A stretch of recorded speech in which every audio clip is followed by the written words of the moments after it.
এক নজিরবিহীন ঘটনার সাক্ষী থাকলো জয়নগর। ৮০টি হাতের মিলন ঘটল জয়নগরে। বিবাহের মধ্যে দিয়ে দাম্পত্য জীবনের মেলবন্ধন ঘটালো এক সংস্থা। জয়নগর থানার বামুনগাছি গ্রাম পঞ্চায়েতের কামারিয়ার দুই বোনের হাট এলাকায় ২০ জোড়া দম্পতির গণবিবাহ হয়ে গেল ইসলাম ধর্ম মেনে। জয়নগর থানা এলাকার বিভিন্ন গ্রাম থেকে অনাথ ছেলে মেয়েদের একত্রিত করে এই সংস্থা তাদের ইসলাম রীতি মেনে বিবাহ দেয়। আজকের আমাদের এইখানে ২০ জনকে বিয়ে হচ্ছে। কি হচ্ছে বলো? বিয়ে অনুষ্ঠান, শুভ বিবাহের অনুষ্ঠান।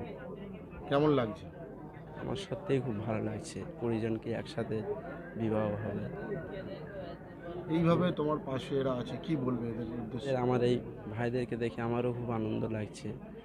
২০ জনের একসাথে বিয়ে হবে, এই শুভ বিবাহ। কোনোদিন কি ভেবেছিলে এইভাবে বিয়ে হবে? আর আশা করি সামনের বছর এর থেকে আরো বড় পর্যায়ে যাবে।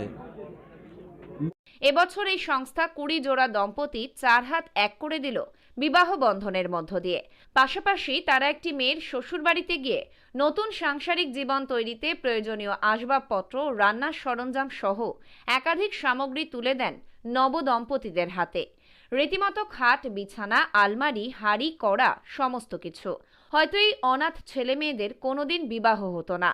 প্রায় ৩ মাস ধরে অক্লান্ত পরিশ্রম করে এই ২০ জনকে একত্রিত করে একই ছাতার তলায় আনার জন্য কঠোর পরিশ্রম করেছেন এই সংস্থার কর্ণধাররা। আমরা আজকের কাশীপুর কামারিয়াতে হাজির হয়েছি প্রায় ২০ জোড়া বিবাহের জন্য।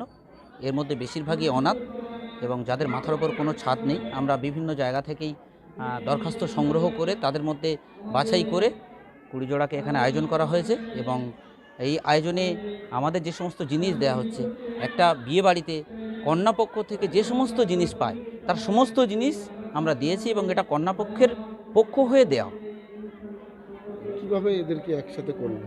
আমরা আসলে আমাদের যে রিসোর্স আছে তাদের সঙ্গে যোগাযোগ করে বিভিন্ন জায়গা থেকে দরখাস্ত সংগ্রহ করেছিলাম। প্রায় ৫০টার উপরে দরখাস্ত পড়েছিল, তাদের মধ্য থেকে বাছাই করে ২০ জোড়াকে নেওয়া হয়েছে। আর নতুন জীবনে এভাবে প্রবেশ করতে পেরে রীতিমতো খুশি এবং আনন্দিত ২০ জোড়া নবদম্পতি। এদিনের এই বিবাহ অনুষ্ঠানে রীতিমতো নিমন্ত্রিত হয়ে প্রায় ২০০০ মানুষ দুপুরের আহার সারেন। এই সংস্থা আগামী দিনে এ ধরনের আরও কাজ করতে চায় বলে জানা গিয়েছে। এ ধরনের উদ্যোগকে এলাকার শুভবুদ্ধি সম্পন্ন মানুষ সাধুবাদ জানিয়েছেন। দক্ষিণ ২৪ পরগনা থেকে সুমন সাহার রিপোর্ট, লোকাল ১৮ বাংলা।